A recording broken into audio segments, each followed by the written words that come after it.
Early Monday morning, my wife woke me up after receiving a text from her parents. She was crying as she had heard the news of what was taking place here on the island of Mindanao, where we live in the Philippines. There was a group called the Moro Islamic Liberation Front who has been here in the Philippines for many years that had went and attacked villages in Lanao del Norte, which is again just across the bay from us.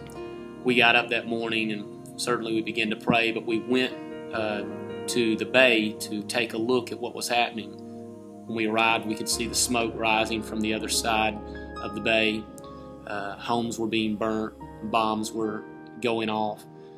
And at the bay, there were boats that were coming across as people were fleeing for their lives. The boats were filled with families, elderly people, young children. Many of the boats were sinking because the boats were overloaded. The people were so frightened with fear.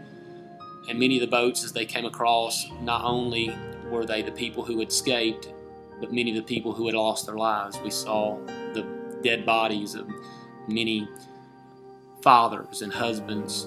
Some of those bodies were decapitated by the soldiers with such a vengeance and such a hate for the people there. And my heart broke, and I just really began to weep as I saw what was taking place. The people, as they were coming across, weren't able to bring their clothes. They had to leave everything behind, and now were faced with the dilemma of what to do next. The Red Cross had arrived and began to prepare food, but the amount of people that were coming across certainly exceeded the amount of food and the clothes that were available by the groups that were trying to assist and help. So immediately in my heart, I felt to myself and I told Ging, we need to do something to help these people. And so I wanted to get the word out to as many people as possible to share what's happening here and to get people to assist and help with these people who are so much in need. Many of these people now have no homes, as their homes were burned, and so they're temporarily staying in schools and gymnasiums here within the city.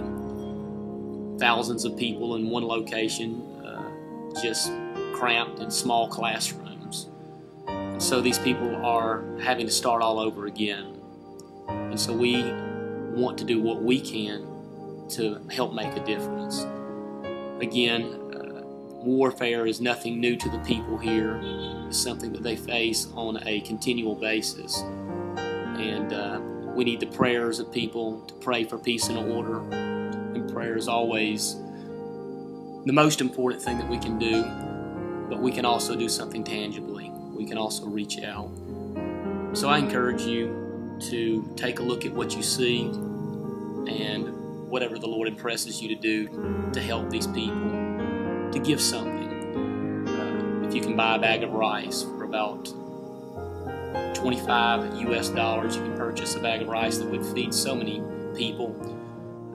If you could help to give money to help rebuild some of these people's homes, anything that you can give would be greatly appreciated, and we will make sure it goes directly to help these refugees who now are dependent upon the grace of God to help them through this situation in their lives. As you can see in this video, there's a great need right now in the Philippines. These people need help, and they need help now. So I'm asking you, take a look at what's happening here. There's two great commandments God has given us. He said, love God with all that's within you, and love your neighbor as you love yourself. We've got a great opportunity here to make an impact in these people's lives, and there would be a demonstration of who God is. So many of us have been blessed with so much in life, and here's a time where we can really reach out to the world. You know, you may never meet these people, you may never know their names, but they're a part of God's family, and God wants us to have a love for the world the way that He does. So I'm asking you if you can help financially to help purchase a bag of rice, to send clothes, or if you could even help financially to help rebuild these people's homes. I know they would greatly appreciate it, and I know that God would richly reward you and bless you as a result of your sacrifice and your commitment to establishing His kingdom and helping those in need. So once again, I thank you so much for any gifts that you can give. I'm Bishop Tommy Smith in the Philippines, saying thank you for your prayers, thank you for your support. God bless.